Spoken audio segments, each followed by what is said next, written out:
नमस्कार दोस्तों, कैसे हैं आप लोग। केजरीवाल साहब ने यहाँ पे केंद्र की सरकार को एक मैसेज दिया है कि भाई देश की फाइनेंशियल हालत थोड़ी खराब हो रही है। हमारे जो फॉरेक्स रिजर्व्स हैं वो dwindle कर रहे हैं। हमारी करेंसी डेप्रिशिएट कर रही है अगेंस्ट यूएस डॉलर्स।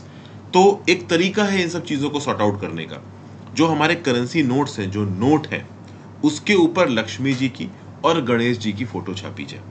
चूंकि हिंदू माइथोलॉजी के अंदर लक्ष्मी जी को ट्रेडिशनली ओवरऑल इस बात से एसोसिएट किया जाता है, दिवाली पे हम लोग लक्ष्मी जी की पूजा भी करते हैं ताकि घर में धन संपत्ति आए। तो केजरीवाल साहब यहाँ पे केंद्र की सरकार को सजेशन दे रहे हैं कि जो नए करेंसी के नोट आप छाप रहे हैं उसमें महात्मा गांधी जी की फोटो के साथ आप एक या दो भगवान की भी फोटो डाल सकते हैं, जिसमें गणेश जी हो सकते हैं और लक्ष्मी जी हो सकती है। अब ओवरऑल अपने आप में जो स्टेटमेंट है केजरीवाल जी का, ये साइंटिफिक तो आप नहीं कह सकते हो, हाँ इसके पॉलिटिकल मतलब बहुत निकलते हैं। रीजन ये है क्योंकि रिसेंटली ओवरऑल केजरीवाल जी के स्टैंड को, आम आदमी पार्टी के स्टैंड को एंटी हिंदू दिखाने की कोशिश की है। तो ओवरऑल यहाँ पे केजरीवाल साहब अपने आप को इस पर्टिकुलर स्टेटमेंट के थ्रू प्रो हिंदू दिखाने की कोशिश कर रहे हैं। यहाँ पे केजरीवाल साहब ने एक और बात बोली है कि भाई इंडोनेशिया एक मुस्लिम मेजॉरिटी कंट्री है, जहाँ पे जो हिंदूज हैं वो 1.5 से 3% फॉर्म करते हैं उनकी आबादी का। उसके बावजूद भी उनकी करेंसी के ऊपर आपको गणेश जी की फोटो मिल जाएगी। देखिए ये बात बिल्कुल सही है। अगर आप इंडोनेशिया की करेंसी देखोगे, इंडोनेशिया का एक नोट 20,000 रुपया का, ये 20,000 रुपया का नोट कोई बहुत ज़्यादा बड़ा नहीं है। इनका एक, हमारा जो 1 रुपया है वो लगभग 170-180 इंडोनेशियन रुपया के बराबर होता है। ठीक है, तो ओवरऑल इस पर्टिकुलर 20,000 रुपया की एक्चुअल टर्म्स में वैल्यू बहुत कम हो जाती है। लेकिन इस पर्टिकुलर नोट पे आपको यहाँ पे गणेश भगवान की मूर्ति नजर आ रही है। इनफैक्ट ये जो इंडोनेशिया का बाली नाम का रिजॉर्ट आइलैंड है ना, वो हिंदू माइथोलॉजी के साथ बहुत हद तक एसोसिएटेड है। जब आप कभी बाली जाओगे तो वहाँ पे आपको सड़कों पे गणेश जी की, ठीक है ना, ओवरऑल हनुमान जी की बहुत सी प्रतिमाएं मिल जाएंगी। हाँ, ट्रेडिशनली जब आप उन प्रतिमाओं को देखोगे और इंडिया के अंदर जो हमने प्रतिमा देखी है गणेश जी की और हनुमान जी की, थोड़ा फर्क हो जाएगा, कल्चरल डिफरेंस आ ही जाता है।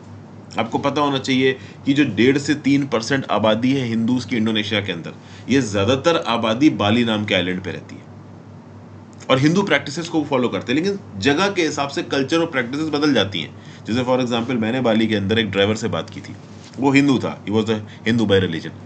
तो उसने बताया कि शादियों में जितना खर्चा होता है हिंदूज का बाली के अंदर, उतना ही मौत में भी होता है। जो बहुत इन्फ्लुएंशियल हिंदू फैमिलीज हैं बाली की, जब उनके यहाँ किसी की मृत्यु होती है तो वो पहले उसको गाड़ देते हैं 5 साल के लिए। 5 साल गाड़ने के बाद उसके अवशेष निकाल के उसको जलाते हैं। हिंदू माइथोलॉजी में आपको पता होगा कि जब किसी की मृत्यु होती है तो अंतिम संस्कार में उसको जलाया जाता है। इंडिया के अंदर टेक्निकली ये होता है। बाली के अंदर एक अलग ट्रेडिशन है। वहां पे कुछ कल्चरल इंटरमिक्सिंग की वजह से ऐसा हुआ होगा कि जो इन्फ्लुएंशियल हिंदूज, देखो जिनके पास पैसा नहीं है, जो ज्यादा खर्चा नहीं करते, वो सीधे जलाते हैं अंतिम संस्कार में। लेकिन जिनके पास थोड़ा पैसा है वो ओवरऑल पहले गाड़ देंगे, 5 साल तक गड़ा रहेगा इंसान, उसके बाद उसके अवशेषों को निकाल के जलाएंगे। और ओवरऑल इस पूरी सेरेमनी में अच्छा खासा खाना पीने पे पैसा भी खर्च करते हैं। तो death is also a costly affair there. ये बस मैंने आपको एक कहानी सुना दी, बेसिकली एक ही रिलीजन के अलग अलग डिफरेंट कल्चरल इन्फ्लुएंसेस की। हालांकि इंडोनेशिया एक ऐसा देश है जहां पे 6 माइनॉरिटीज को रिकॉग्नाइज किया गया है, जिसमें से एक हिंदुइज्म है। और हिंदू धर्म के लोगों के प्रति वहां के मुस्लिम धर्म के लोगों के दिलों में भी काफी रिस्पेक्ट है। वहां पे इंडिया जैसे बवाल नहीं होते कि धर्म के नाम पे पागलों की तरह, कुत्ते बिल्लियों की तरह लड़ रहे हैं। तो इंडोनेशिया का एग्जाम्पल देखिए, ओवरऑल यहाँ पे केजरीवाल साहब ने बताने की कोशिश की है कि एक मुस्लिम मेजॉरिटी कंट्री के अंदर एक हिंदू गॉड को इंपॉर्टेंस दी जा रही है उनके सिंबल को। पर अब देखिए, इंडोनेशिया को सेक्युलरिज्म के रिस्पेक्ट में बहुत ऊपर माना जाता है। सेक्युलरिज्म के रिस्पेक्ट में हमें डेफिनेटली इंडोनेशिया से पूछना चाहिए, सीखना चाहिए। बट ठीक है, अभी के लिए इंडोनेशिया को साइड हटा देते हैं। इंडिया में क्या हो रहा है और बाकी कंट्रीज में फोटो को लेके क्या हो रहा है ओवरऑल भगवान की, इसको हम समझने की यहाँ पे कोशिश करते हैं। क्या दुनिया में और कुछ कंट्रीज हैं जहां पे करेंसी नोट्स के ऊपर रिलीजियस रेफरेंसेस हो? तो देखते हैं। अगर आप अर्मेनिया का नोट देखोगे तो अर्मेनिया के बहुत से नोटों के ऊपर आपको चर्च के डिपिक्शन दिख जाएंगे, क्रिश्चियनिटी के रेफरेंसेस मिल जाएंगे। यहां पे आपको अर्मेनिया का एक नोट नजर आ रहा है, क्रिश्चियनिटी के रेफरेंसेस यहां पे आपको मिल रहे हैं। फिर अगर आप पाकिस्तान के नोटों की बात करो तो पाकिस्तान के इस पर्टिकुलर नोट पे आपको बादशाही मॉस्क नजर आ रहा है। ठीक है, तो एक प्रकार का रिलीजियस रेफरेंस है यहाँ पे ये पाकिस्तानी नोट पे। अगर आप सऊदी करेंसी के नोट्स की बात करो तो सऊदी करेंसी के अलग अलग नोट्स पे भी आपको कुछ रिलीजियस रेफरेंसेस मिल जाएंगे। जैसे इस पर्टिकुलर नोट पे आपको नजर आ रहा है अल अक्सा मॉस्क। अल अक्सा मॉस्क आपका कहां पे है? तो जेरूसलम में है, थर्ड होलीएस्ट साइट है in the religion of Islam. और सऊदी अरेबिया के इस नोट पे अल अक्सा मॉस्क को डिपिक्ट किया गया है। उसी प्रकार से इस पर्टिकुलर सऊदी अरेबिया के नोट पे डिनोट किया गया किसको? मस्जिद अल नबावी को। तो दुनिया भर की कंट्रीज में करेंसीज पे रिलीजियस सिंबल्स को डिपिक्ट किया जाता है। क्या इंडिया के अंदर अब तक करेंसी पे रिलीजियस सिंबल को डिपिक्ट किया गया है? जी नहीं, इंडिया के अंदर अब तक करेंसी पे रिलीजियस सिंबल को डिपिक्ट नहीं किया गया। इनफैक्ट मैं आपको बता दूं 2014-15 के लगभग की बात है, भारत सरकार ने कुछ कॉइन्स निकाले थे जिन पे देवी माँ, लक्ष्मी माँ की फोटो इंस्क्रिप्टेड थी। कॉइन की बात कर रहा हूं, नोट की बात नहीं कर रहा हूं। और जब ये कॉइन्स ऑफिशियली भारत सरकार ने इशू किए थे, उस समय पे दिल्ली हाई कोर्ट में एक पिटीशन पहुंच गई थी कि भाई भारत सरकार यहां पे नोट के ऊपर रिलीजियस फिगर्स को कैसे लेके आ सकती है। एक ऐसी कंट्रोवर्सी अप्रैल 2014 में उठी थी जब 5 रुपए और 10 रुपए के सिक्कों के ऊपर जो हिंदू गॉडेस है वैष्णो देवी माँ, इनकी फोटो को छापा गया। हालांकि बाद में केंद्र की सरकार ने क्लैरिफाई किया था कि भारत सरकार के पास when it comes to coins making, coin को डिजाइन करने की ताकत भारत सरकार को मिलती है कॉइनेज एक्ट से, और ओवरऑल नोट्स के ऊपर डिजाइन डालने की ताकत मिलती है भारत सरकार को section 25 of the RBI act 1934 से। तो मतलब कॉइनेज एक्ट 2011 के सेक्शन 4 और आरबीआई एक्ट 1934 के सेक्शन 25 के हिसाब से चाहे कॉइन्स हो, चाहे ओवरऑल आप कह लो नोट्स की डिजाइन हो, ये तैयार करने की ताकत है केंद्र की सरकार के पास। और कहीं पे भी ये नहीं लिखा है कि रिलीजियस सिंबल्स को यहां पे इंक्लूड नहीं किया जा सकता। ये केंद्र की सरकार का सबमिशन। हालांकि कोई भी सरकार इस प्रकार के डिसीजंस करेंसी के मामले में नहीं लेती है। इंडिया एक सेक्युलर देश है, बहुत सारे धर्म है यहाँ पे। अब अगर किसी एक धर्म के रिस्पेक्ट में रिप्रेजेंटेटिव इमेजेस लाओगे आप, तो बाकी धर्म के रिस्पेक्ट में भी लाने पड़ेंगी, तो पूरा ही रायता फैलेगा, बहुत सी पॉलिटिक्स होगी। इसलिए भारत सरकार जल्दी ये स्टेप्स लेती नहीं। अब केजरीवाल जी ने खुद यहाँ पे क्वेश्चन उठा दिया है। वैसे मैं बता दूं तो रिलीजियस कोमोमरेटिव कॉइन्स पहले इशू हुए हैं, जैसे 300th anniversary of गुरता Gaddi of Shri Guru Granth Sahib जी 2008 में कॉइन रिलीज हुआ था। 2010 में बृहदेश्वरा टेम्पल के 1000 साल सेलिब्रेट करने के लिए कॉइन इशू किया गया था। 2010 में मदर टेरेसा की सेंटेनरी को सेलिब्रेट करने के लिए कॉइन इशू किया गया था।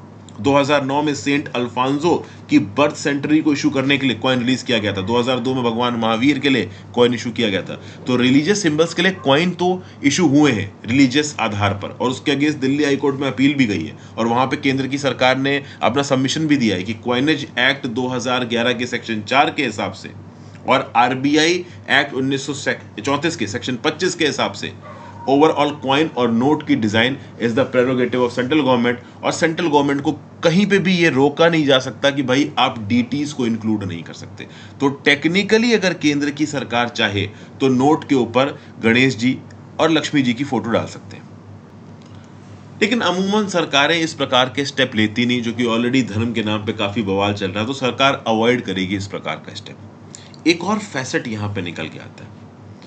आरबीआई का एक आप कह लो ये जो पर्टिकुलर नियम है, नियम का टाइटल है master circular facility of exchange of notes and coins.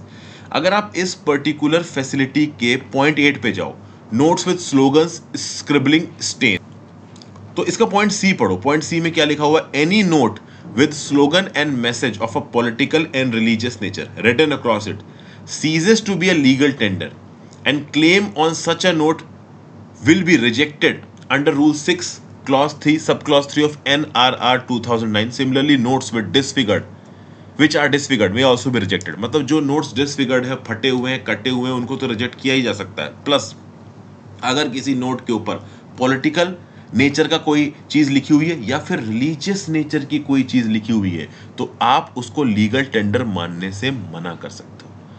अब इसका मतलब क्या है? इसके मतलब के लिए रिसेंटली अगर आप देखो तो कुछ नोटों पे ओपनली रिलीजियस रेफरेंसेस मिले हैं। फॉर एग्जाम्पल अगर यहाँ पे आप देखो तो ये 10 रुपए के नोट के ऊपर जीसस सेव लिखा हुआ नजर आ रहा है, जीसस हील्स लिखा हुआ नजर आ रहा है, ठीक है ना। फिर अगर आप नीचे देखिए तो यहाँ पे 10 रुपए के नोट के ऊपर एक स्टैंप लिखा हुआ है और लिखा हुआ है जीसस लव्स यू।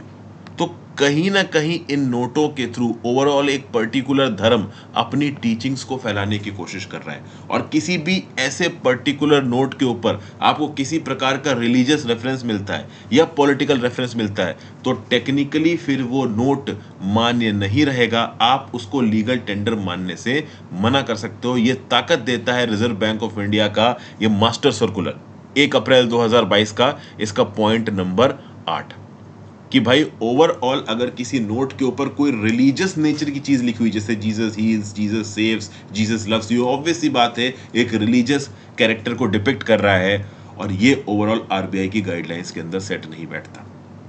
तो जो नोट ऑलरेडी छपे हुए हैं उनके ऊपर अलग से आप कुछ रिलीजियस या पॉलिटिकल नेचर का लिखते हो, वो लीगल टेंडर नहीं रहेगा। अभी तक सरकार ने नोटों में कोई भी रिलीजियस रेफरेंस नहीं दिया है। जब कॉइन्स के ऊपर रिलीजियस रेफरेंस आए थे उसी को लेके काफी बवाल हो गया, दिल्ली हाई कोर्ट में केस पहुंच गया। अब अरविंद केजरीवाल जी एक नई ही यहाँ पे आप कह लो डिबेट को लेके आ रहे हैं कि हाँ भाई हमें अपने नोटों के ऊपर गणेश जी और लक्ष्मी जी के सिंबल्स को लेके आना चाहिए। इस प्रकार का स्टेप अगर इंडिया के अंदर आता है तो ठीक ठाक बवाल मच जाएगा, क्योंकि बहुत सारे लोग ऑब्वियस ही बात है इस पर्टिकुलर स्टेप को अपोज करेंगे। अब लेट्स सी यहाँ पे क्या होता है क्या नहीं होता है। वैसे तो देखा जाए तो केजरीवाल साहब का एक पॉलिटिकल स्टेटमेंट है, बट पॉलिटिकल स्टेटमेंट से भी इंपॉर्टेंट चीजें निकालना हमारा काम है, जो कि मैंने यहाँ पे आपको बताया। चाहे master facility exchange of coins and notes के रिस्पेक्ट में सेक्शन 8 की बात कर लें, चाहे सेक्शन 25 ऑफ आरबीआई एक्ट 1934 की बात कर लें, चाहे सेक्शन 4 ऑफ कॉइनेज एक्ट 2011 की बात कर लें, ये इंटरव्यू और मेज दोनों रिस्पेक्ट से आपके लिए important. So thank you for watching friends. Video को लाइक और शेयर कर दीजिएगा, इंस्टाग्राम पे फॉलो कर लीजिएगा, टेलीग्राम ग्रुप ज्वाइन कर लीजिएगा, ज्यादा से ज्यादा लोगों के साथ लेक्चर को शेयर करें। Have a great day, good bye, ध्यान रखिए।